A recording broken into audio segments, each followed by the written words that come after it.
অগু আসলে কইলজা ছোট বুঝছ নাই, আমি থাকলে আর মেশিন ওর পিছন দিয়ে ঢুকাই দিতাম।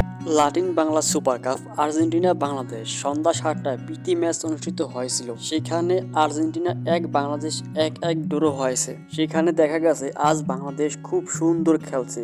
আর্জেন্টিনার সাথে হুবাহু সমান তালে খেলছে, কেউ কাউকে ছাড় দেয়নি। শুরুতে বাংলাদেশ আর্জেন্টিনার গোলকিতে প্রচুর পরিমাণে অ্যাটাক করছেন এবং গোলও তুলে নিয়েছেন।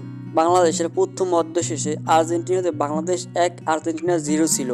কিন্তু প্রথম অর্ধ শেষে আর্জেন্টিনা এক ফ্রি কিক পায়। সেই ফ্রি কিকে আর্জেন্টিনা ১ গোল পেয়ে বাংলাদেশের সমতায় ফিরে আসেন এবং বাংলাদেশ আর্জেন্টিনা খেলার শেষ পথে দেখা যায় এক অবাক করা কাণ্ড। বাংলাদেশ প্লেয়ার এবং আর্জেন্টিনা প্লেয়ারদের সাথে একটা গ্যাঞ্জাম লেগে যায়। তখন ৮০ মিনিটের খেলা চলতেছিল। ভাবছিলাম বাংলাদেশ হয়তো বা আর্জেন্টিনার কাছে হেরে যাবে, কিন্তু আর্জেন্টিনা হেরে নাই, কারণ বাংলাদেশ এরকম রেকর্ড অনেক আছে।